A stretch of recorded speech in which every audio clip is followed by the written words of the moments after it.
Good morning students. BA second year fourth same की history की online कक्षा में आप सबका स्वागत है। आज का हमारा विषय रहेगा 1919 ईस्वी के अधिकार की अधिनियम की विशेषताएं। Act of 1919। 1919 का भारत सरकार का अधिनियम भारत के संवैधानिक इतिहास में एक महत्वपूर्ण कदम था।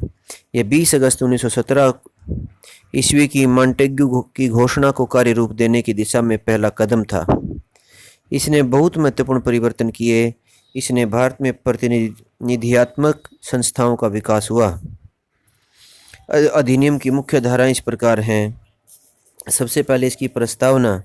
1917 की मॉन्टेग्यू घोषणा को अक्षरश प्रस्तावना का रूप दिया गया है। प्रस्तावना में अधिनियम के उद्देश्य तथा सिद्धांत स्पष्ट किए गए हैं। सर तेज बहादुर सप्रू ने अधिनियम की प्रस्तावना का विश्लेषण इस प्रकार किया है।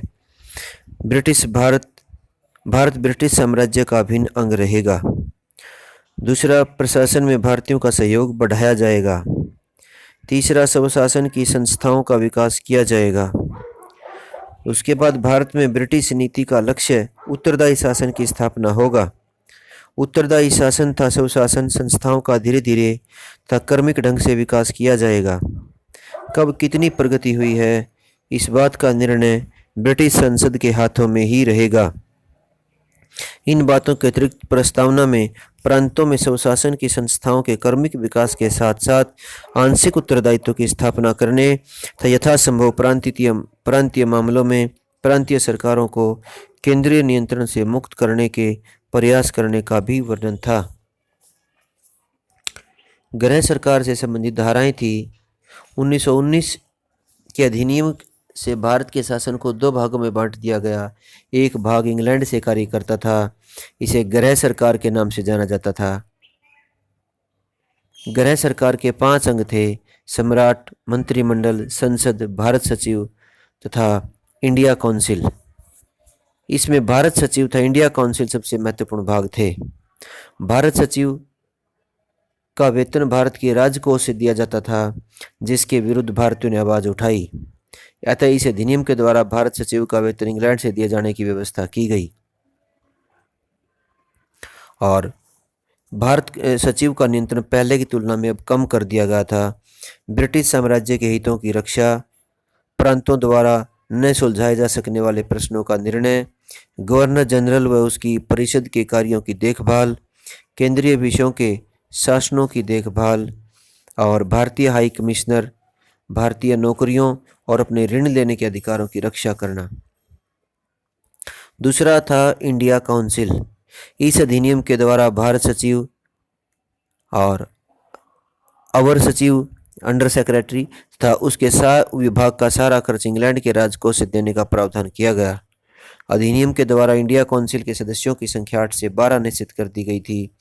इनमें से 3 सदस्यों का भारतीय होना आवश्यक था और कुल सदस्यों में आधे सदस्य ऐसे होंगे जिन्हें भारत में सेवा करने का कम से कम 10 वर्ष का अनुभव हो। इसके बाद हाई कमिश्नर का पद था। भारतीयों की संभावना बढ़ाने के लिए इस अधिनियम द्वारा पहली बार भारत के लिए हाई कमिश्नर का पद कायम किया गया। इसकी नियुक्ति गवर्नर जनरल के द्वारा की जानी थी यह इसका भारतीय मूल का होना आवश्यक था। यह भी निश्चित किया गया कि भारत सचिव की बजाय हाई कमिश्नर भारत की सभी आवश्यक वस्तुएं लंदन से खरीदेगा और हाई कमिश्नर का कार्यकाल 5 वर्ष का था। उसको वेतन भारतीय कोष से दिया जाना था। ये गृह सरकार के थे। इसके बाद दूसरा था केंद्र सरकार। केंद्रीय सरकार गवर्नर जनरल था, उसकी कार्यकारिणी परिषद थी। इस अधिनियम के द्वारा गवर्नर जनरल व उसकी कार्यकारिणी की शक्तियों में कोई मौलिक परिवर्तन नहीं किया गया। गवर्नर जनरल की शक्तियां पहले की भांति असीमित, निरंकुश और अनुत्तरदायी रही।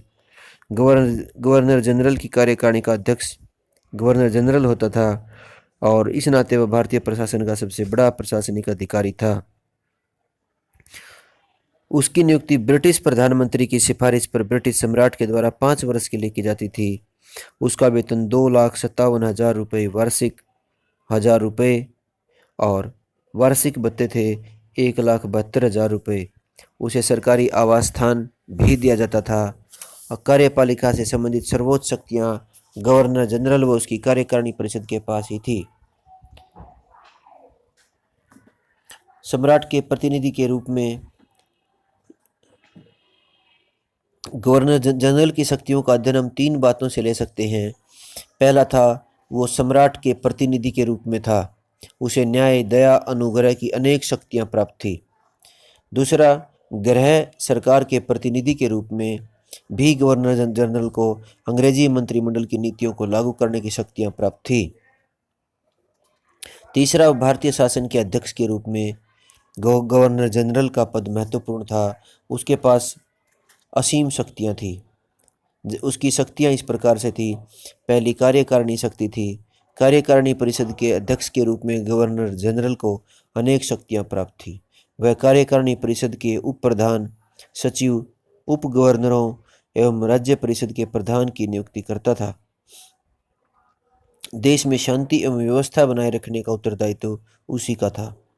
दूसरा, उसके पास विधायिका शक्तियां थी, जिसे पार्लियामेंट्री पावर्स बोलते हैं। उसे भी यहाँ भी अनेक प्रकार की शक्तियां थी। व्यवस्थापिकाओं सभाओं के अधिवेशन बुलाना, स्थगित करना, उन्हें भंग करना, सब गवर्नर जनरल के हाथों में था। वो तीसरा था, उसके पास वित्तीय शक्तियां थी। गवर्नर जनरल की वित्तीय शक्तियां भी काफ़ी व्यापक थी।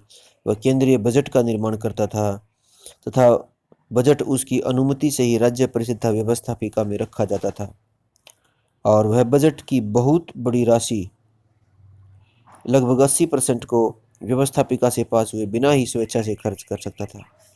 वह लगभग पूरे भारतीय राजकोष का स्वामी था। इस प्रकार उसकी अनेक असीम शक्तियां थी।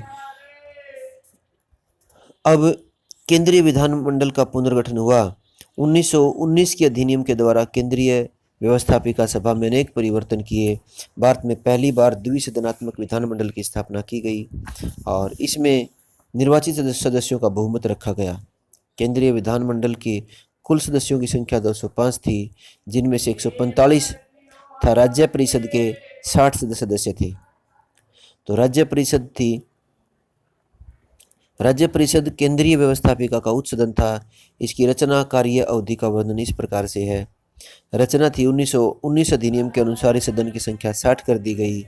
इनमें से 34 सदस्य प्रत्यक्ष निर्वाचन द्वारा सांप्रदायिक आधार पर चुने जाते थे तथा शेष 26 मनोनीत किए जाते थे। अवधि इनकी 5 वर्ष की होती थी। इन्हें मताधिकार के रूप में राज्य परिषद की स्थापना का उद्देश्य उच्च सदन में कुलीन तंत्र सदन की स्थापना करना था। इस परिषद के लिए मताधिकार अत्यंत संकुचित था। इस सदन का मताधिकार संपत्ति संबंधी योग्यताओं पर निर्भर था। राज्य परिषद की शक्तियां तथा कार्य। राज्य परिषद के पास कानून बनाने, कानूनों में संशोधन करने तथा बजट पर बहस करने का अधिकार था। राज्य परिषद द्वारा पारित किए बगैर कोई भी विधेयक कानून नहीं बन सकता था।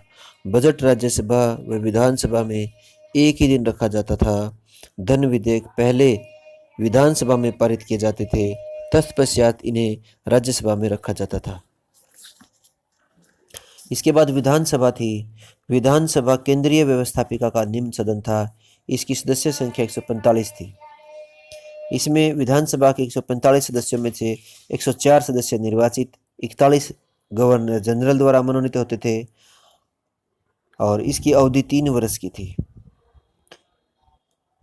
मताधिकार की बात करें तो विधानसभा के लिए मताधिकार व्यापक था, परंतु इसमें भी मताधिकार संपत्ति संबंधी योग्यता पर ही आधारित था।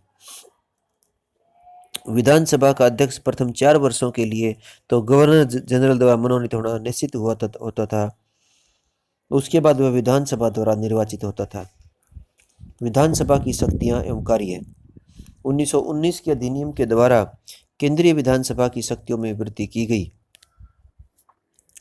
पहली विधायी शक्तियां थी। केंद्रीय विधानसभा केंद्रीय सूची में शामिल किए गए सभी विषयों के लिए कानून बनाती थी, परंतु इसे ब्रिटिश संसद द्वारा बनाए गए किसी भी कानून को रद्द करने व संशोधित करने का अधिकार नहीं था। इसे कुछ विषयों पर गवर्नर जनरल की पूर्व अनुमति लेनी आवश्यक थी। इसके बाद वित्तीय शक्तियाँ थी। केंद्रीय बजट सबसे पहले विधानसभा में प्रस्तुत होता था, उसके बाद राज्यसभा में भेजते थे, परंतु बजट के लगभग 85% भाग को गवर्नर जनरल व्यवस्थापिका की बिना स्वीकृति अथवा अनुमोदन के खर्च पर करता था।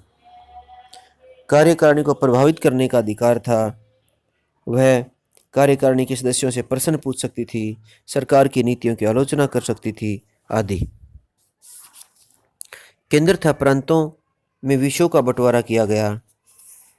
1919 के अधिनियम की सबसे बड़ी विशेषता थी, पहली विशेषता थी समस्त विषयों को 2 सूचियों में शामिल किया गया, जिसमें प्रांतीय सूची और केंद्रीय सूची थी।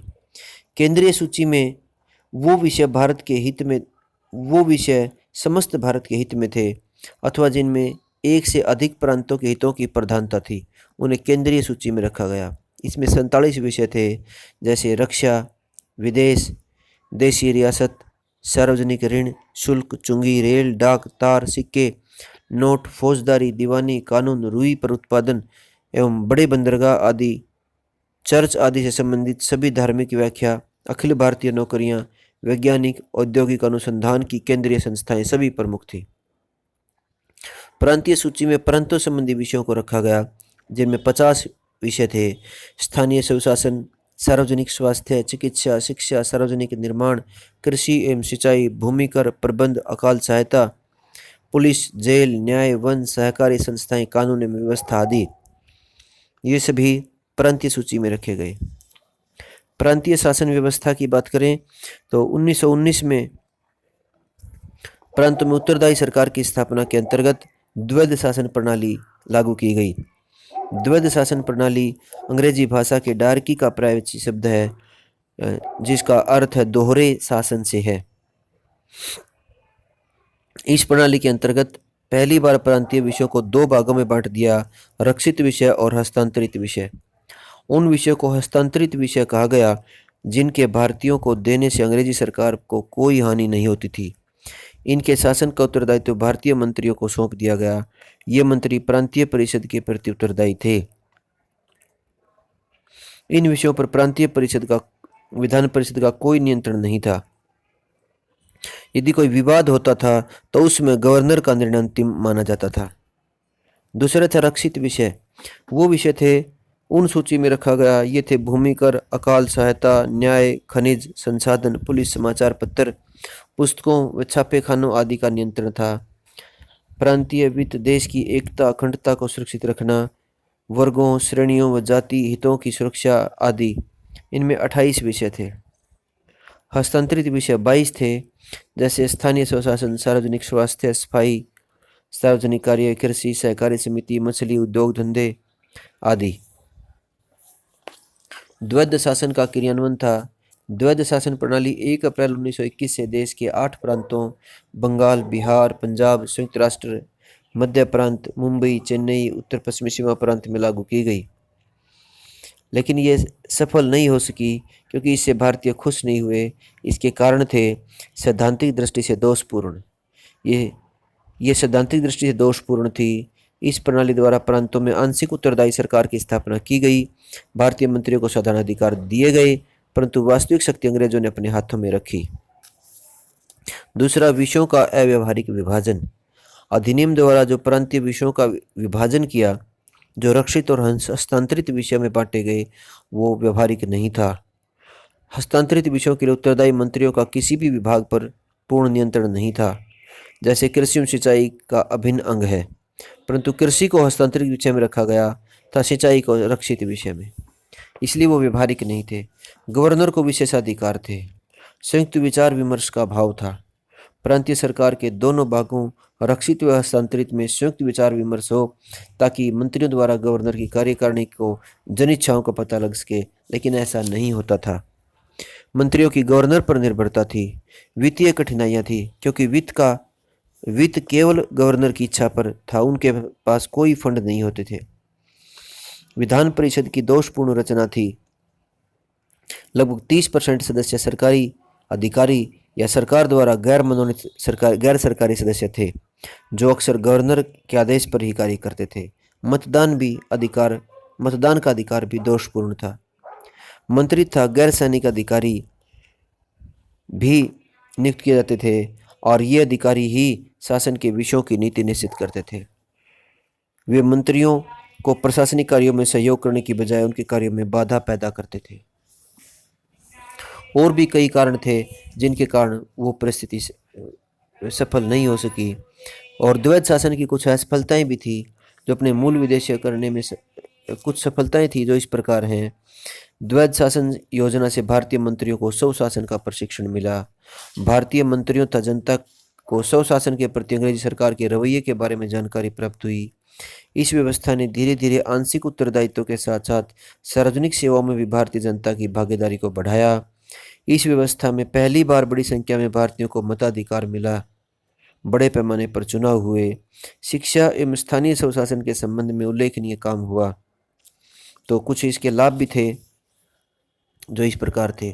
इसके बाद इस अधिनियम के द्वारा प्रांतीय विधान परिषदों का भी पुनर्गठन हुआ। प्रांतीय परिषदों को विधान परिषदों की संख्या दी गई और उनका अधिकार क्षेत्र भी बढ़ा दिया गया था। उसके बाद सांप्रदायिक प्रतिनिधित्व का भी विस्तार हुआ। पहली बार 1909 में के अधिनियम में मुसलमानों को विधान परिषदों में अलग स्थान देकर सांप्रदायिक प्रतिनिधित्व का प्रारंभ किया। मुसलमानों को अब अलग से प्रतिनिधित्व चुनने का अधिकार मिल गया था। नागरिक सेवाओं का विस्तार हुआ। भारत सचिव व उसकी परिषद को भारत में लोक सेवा आयोग गठित करने के लिए अधिकृत किया गया। इसके बाद नरेश मंडल की स्थापना। मॉन्टेग्यू व चेम्सफोर्ड के सामने भारतीय राजाओं ने भी अपना पक्ष रखा था, अतः इस अधिनियम में देशी राज्यों के महत्व को ध्यान में रखते हुए नरेश मंडल के गठन की स्थापना की गई थी।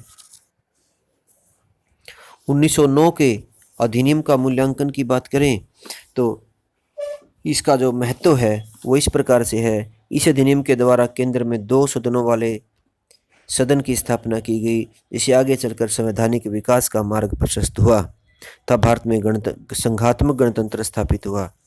इस अधिनियम के तहत भारत में संवैधानिक इतिहास में पहली बार प्रांतों में उत्तरदायी प्रशासन स्थापित करने का अवसर मिला। इस अधिनियम द्वारा मताधिकार का विस्तार किया गया। भारत सचिव के अधिकारों में पहली बार कमी की गई। भारत सचिव का खर्चा भारतीय राजस्व से लिया जाता था। भारतीय इसका विरोध कर रहे थे। भारतीय जनता काफी समय से प्रत्यक्ष चुनाव प्रणाली की मांग कर रही थी। उनकी इस मांग को अधिनियम में स्वीकार किया गया। अधिनियम के दोष भी थे। इस अधिनियम के दोष थे गवर्नर जनरल की अनियंत्रित शक्तियां इसमें दी गई थी। वह संवैधानिक तानाशाह बन बैठा था। दूसरा, शक्तिहीन केंद्रीय कारिणी। 1909 की भारत सरकार द्वारा गवर्नर जनरल की कार्यकारिणी में भारतीय सदस्यों की संख्या तो बढ़ाई गई थी, परंतु उन्हें अधिकार नहीं दिए गए थे, क्योंकि गवर्नर जनरल की कार्यकारिणी में भारतीयों के अतिरिक्त अन्य राजभक्त लोग भी थे जो भारतीयों से संख्या में अधिक थे। इससे सांप्रदायिक प्रतिनिधित्व का विस्तार हुआ। इसमें मताधिकार सीमित रखा गया। केवल बड़े पूंजीपति या जमींदार ही सरकार के जो समर्थक होते थे वो ही वोट देने के अधिकारी थे। एक आंकड़े के अनुसार 25 करोड़ 40 लाख की आबादी में से केवल 10 लाख लोगों को ही मताधिकार था। प्रतिकूल राजनीतिक स्थिति बन गई थी। मॉन्टेग्यू चेम्सफोर्ड सुधारों की असफलता का अन्य कारण ये भी था कि उस समय भारत की राजनीतिक स्थिति सुधारों के अनुकूल नहीं थी। दोषपूर्ण प्रांतीय व द्वैध शासन प्रणाली थी और ये सब इसके दोष थे। फिर भी संयुक्त प्रांत के गवर्नर लेफ्टिनेंट हरकोर्ट बटलर लिखते हैं, मॉन्टेग्यू चेम्सफोर्ड सुधारों को बहुत कम लोगों ने स्वीकार किया है। लगभग सभी स्थानीय सरकारों ने उनकी निंदा की है। एक वास्तविक प्रशासक होने के नाते हम महसूस करते हैं कि द्वैध शासन प्रणाली पूर्णतः तथा निश्चित रूप से असफल होगी। और इस प्रकार अनेक दोषों ने 1919 के सुधारों को असफल बना दिया। धन्यवाद।